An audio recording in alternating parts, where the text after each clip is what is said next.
Welcome back. నవరాత్రుల్లో భాగంగా విజయవాడలో రెండో రోజు వేదమాత గాయత్రీదేవి రూపంలో కనకదుర్గమ్మ భక్తులకు దర్శనమిస్తోంది. స్వర్ణ పంచముఖాలు, బంగారు అభయ హస్తాలు, పచ్చల హారం, కంఠాభరణం, శంకు చక్రాలు, బంగారు కిరీటంతో వేదమాత దర్శనమిస్తోంది. అమ్మవారు ఈ అలంకారంలో జ్ఞానం, ప్రజ్ఞ, సృష్టి శక్తులకు ప్రతీకగా భావిస్తారు. ఈ గాయత్రీదేవి పంచముఖాలతో 10 కళ్లతో భూమి, ఆకాశం, సృష్టిని సూచించే రంగుల కిరీటంతో ముక్త, హేమ, నీల, విద్రుమ, ధవల వర్ణాలతో అందంగా ప్రకాశిస్తూ భక్తులకు దర్శనమిస్తోంది. అన్ని మంత్రాలకు మూలశక్తి గాయత్రీదేవి. సకల వేదాలకు మూలమైన గాయత్రీదేవిని పూజిస్తే మంత్రశక్తి, బ్రహ్మజ్ఞానం కలుగుతుందని భక్తుల విశ్వాసం.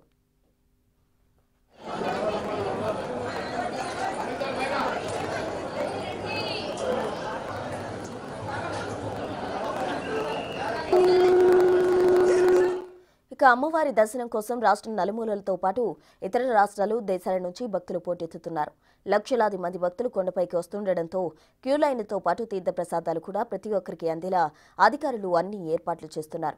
అక్టోబర్ 2 వరకు జరిగే ఈ ఉత్సవాలకు 20 లక్షల మందికి పైగా భక్తులు వస్తారు అని అధికారులు అంచనా వేస్తున్నారు.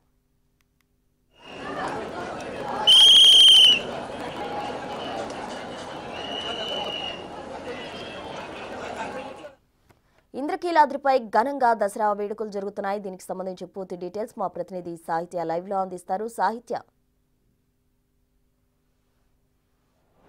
ఇంద్రకీలాద్రిపై దసరా శరన్నవరాత్రి ఉత్సవాలు రెండో రోజుకు చేరుకున్నాయి. వాళ్ళ అమ్మవారు భక్తులందరికీ కూడా గాయత్రీదేవి అలంకరణలో భక్తులకి దర్శనమిస్తున్నారు. ఒక్కసారి చూడొచ్చు మనం ఆ గాయత్రీదేవి అమ్మవారి అలంకరణలో ఇవాళ అమ్మవారు భక్తులందరికీ కూడా దర్శనమిస్తున్న నేపథ్యంలో భక్తులు కూడా తెల్లవారుజాము నుంచి కూడా ఆలయానికి చేరుకుంటూ కూడా అంటే 8 గంటల నుంచి కూడా క్యూ లైన్లు అన్నింటినీ వదిలిన పరిస్థితి కనపడతా ఉంది. అయితే ఇవాళ గాయత్రీదేవి అమ్మవారి అలంకరణలో అమ్మవారి విశిష్టత ఏంటి, అలంకరణ విశిష్టత ఏంటి అని మనతో మాట్లాడడానికి పురాణ పండితులు ఉన్నారు. నమస్తే గురుగారు, చెప్పండి. ఇవాళ గాయత్రీదేవి అమ్మవారి అలంకరణలో అమ్మవారు భక్తులకు దర్శనం ఇస్తున్నారు. ఇవాళ ఏంటి?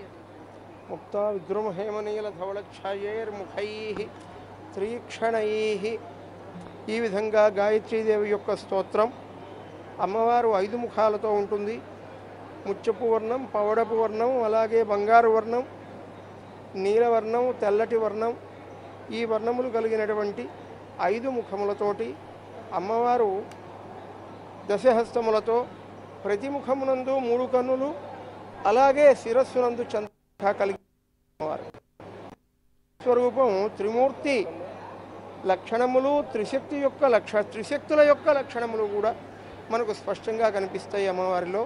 కనుక సకల సృష్టికి మూలభూతమైనటువంటి అనంతమైనటువంటి తేజస్వరూపం అమ్మవారు. ఆ అమ్మవారు తేజస్వరూపిణిగా సూర్యమండలమునందు నిక్షిప్తమై ఉన్నటువంటి తేజస్సుగా మనకు గోచరిస్తుంది.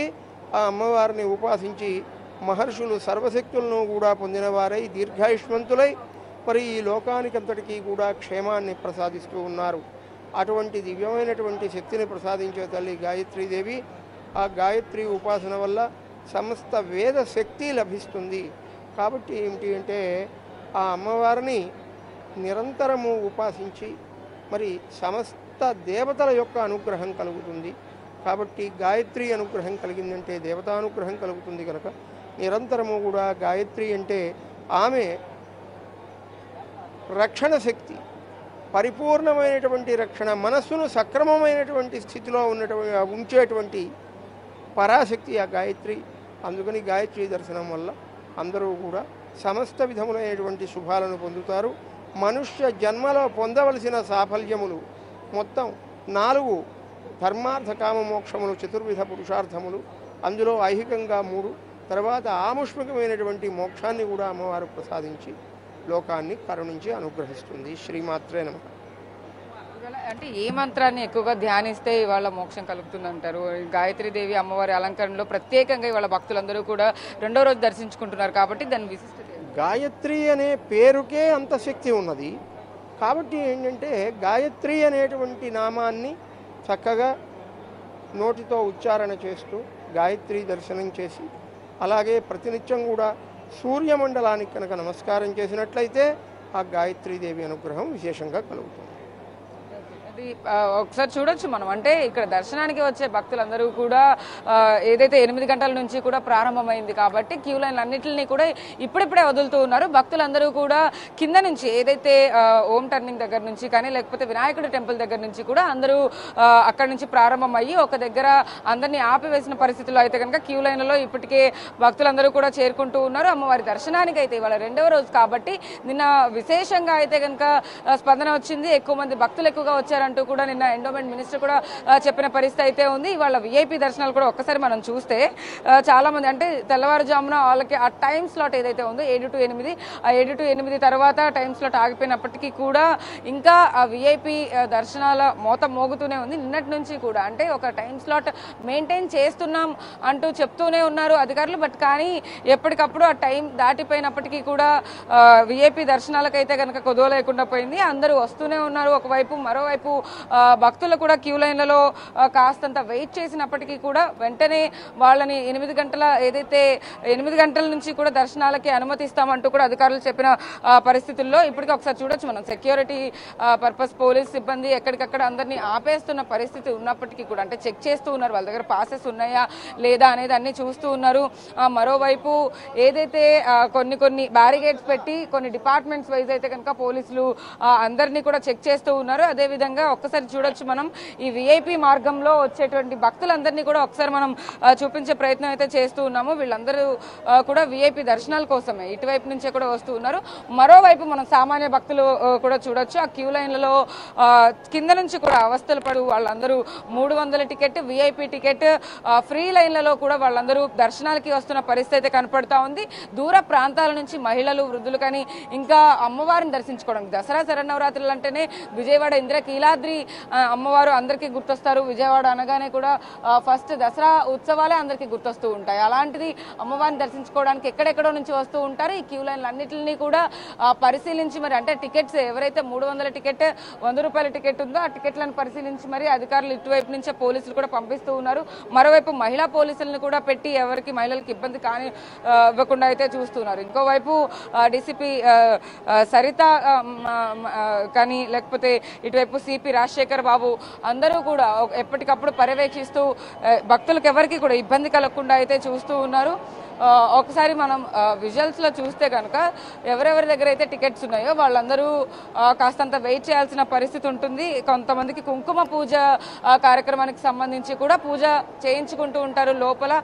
ఈ 11 రోజుల పాటు కూడా అలాంటి కుంకుమ పూజలు చేయించుకుంటే కూడా విశిష్టంగా వాళ్ళందరికీ కూడా ఏదైతే అదృష్టం వరిస్తుంది అంటూ కూడా వాళ్ళు ఫీల్ అవుతారు. కాబట్టి వాళ్ళ కోసం ప్రత్యేకంగా టికెట్ స్లాట్ ని కూడా అంటే 4000 రూపాయల స్లాట్ ని కూడా ఇచ్చినట్టుగా మనకు అర్థం అవుతా ఉంది. అయితే విఐపీలు అందరూ వస్తున్న పరిస్థితి మనకు కనపడుతుంది. కాబట్టి అంటే మధ్యాహ్నం వరకు కూడా ఇప్పటికే భక్తుల తాకిడి ఎక్కువ పెరుగుతున్నప్పటికీ ఏదైతే ఏర్పాట్లను కూడా అదే విధంగా చేస్తున్న పరిస్థితి కనపడతా ఉంది. ఎప్పటికప్పుడు పర్యవేక్షిస్తూ కూడా ఎలాంటి ఇబ్బంది కలగకుండా ఉండేందుకు భక్తులందరికీ కూడా సౌకర్యాలు కూడా చూస్తూ ఉన్న పరిస్థితి కనపడుతుందని చెప్పొచ్చు. రైట్, థ్యాంక్ యూ సాహిత్య. నవరాత్రుల్లో భాగంగా విజయవాడలో 2వ రోజు వేదమాత గాయత్రీదేవి రూపంలో కనకదుర్గమ్మ భక్తులకు దర్శనమిస్తుంది. స్వర్ణ పంచముఖాలు, బంగారు అభయహస్తాలు, పచ్చలహారం, కంఠాభరణం, శంకు చక్రాలు, బంగారు కిరీటంతో వేదమాత దర్శనమిస్తోంది. అమ్మవారి ఈ అలంకారం జ్ఞానం, ప్రజ్ఞ, సృష్టి శక్తులకు ప్రతీకగా భావిస్తారు. ఈ గాయత్రీదేవి పంచముఖాలతో 10 కళ్లతో భూమి, ఆకాశం, సృష్టిని సూచించే రంగుల కిరీటంతో ముక్త, హేమ, నీల, విద్రుమ, ధవల వర్ణాలతో అందంగా ప్రకాశిస్తూ భక్తులకు దర్శనమిస్తోంది. అన్ని మంత్రాలకు మూలశక్తి గాయత్రీదేవి. సకల వేదాలకు మూలమైన గాయత్రీదేవిని పూజిస్తే మంత్రశక్తి, బ్రహ్మజ్ఞానం కలుగుతుందని భక్తుల విశ్వాసం. శ్రీమాత్రే నమః. ఆదిపరాశక్తి అఖిలాండకోటి బ్రహ్మాండ నాయకి జగన్మాత ఇంద్రకీలాద్రిపైన కనకదుర్గా స్వరూపంగా అవతరించి భక్తులను అనుగ్రహించేటువంటి అమ్మవారి యొక్క ఈ దివ్యమైన క్షేత్రంలో ఈ విశ్వావసునామ సంవత్సరంలో శ్రీదేవి శారదా శరన్నవరాత్రి మహోత్సవం అత్యంత వైభవపేతంగా ప్రారంభమై నేడు మనం 2వ రోజుకు చేరుకున్నాం. నేడు మనం అమ్మవారిని శ్రీ గాయత్రీదేవిగా దర్శనం చేసుకుంటూ ఉన్నాం. ఒక విలక్షణమైన, విశేషమైన, విశిష్టమైన రూపంలో అమ్మవారిని మనం దర్శనం చేస్తూ ఉన్నాం. ఈ రూపంలో అమ్మవారు మనకు 5 శిరస్సులతో 10 చేతులతో 10 చేతులందు వివిధమైన ఆయుధములు ధరించి హంసవాహినిగా మనకు దర్శనమిస్తున్నది ఆ అమ్మవారు. ముక్తా విద్రుమ హేమనీల ధవళఛాయైర్ముఖైస్త్రియక్షణై యుక్తామిందు నిబద్ధరత్నముకుటాం తత్వార్థ వర్ణాత్మికాం గాయత్రీం వరదాభయాం అంకుశకషా శుభ్రం కపాలం గదాం శంఖం చక్రమథార్విందజగళం హస్తేర్వహంతీం భజే అని అమ్మవారి మనం ధ్యానం చేస్తూ ఉన్నాం. 5 శిరస్సులు కూడా 5 వర్ణములతో ఉంటాయి. ఈ 5 వర్ణములు ఏ వర్ణములు అంటే దేనికి చెందిన వర్ణములు అంటే భూమి, అగ్ని, ఆకాశము, వాయువు, జలము అనేటువంటి పంచభూతములు ఏవైతే ఉన్నాయో ఆ పంచభూతములకున్న వర్ణములనే తన శిరస్సుకు ధరింపచేసుకొని తానే ప్రకృతి స్వరూపం అని చెప్పి మనకి జగన్మాత తెలియపరుస్తూ ఉన్నది. ఆ విధంగా మనం గాయత్రి అమ్మవారిని ఉపాసిస్తున్నాం. వేదములకు అధిదేవత గాయత్రి అమ్మవారు. అదేవిధంగా త్రిసంధ్యల యందు కూడా మనం ఉపాసించేది గాయత్రి మంత్రాన్ని. కాబట్టి ఆ గాయత్రి ఉపాసన చేత మనం ఏం పొందుతామంటే గయాన్ త్రాయతేతి గాయత్రి అంటగా ప్రాణశక్తి స్వరూపం కాబట్టి అమ్మవారు ఆ ప్రాణశక్తిని మనం పొందుతాం. ప్రాణశక్తి ఉంటేనే మన జీవనం ఉంటుంది కాబట్టి ఆ ప్రాణశక్తిని అమ్మ ఉపాసన చేత మనం పొంది ఆ అమ్మనుగ్రహంతో మనం ఆనందమైన సౌఖ్యమైన జీవితాన్ని పొందగలుగుతాం. శ్రీమాత్రే నమః.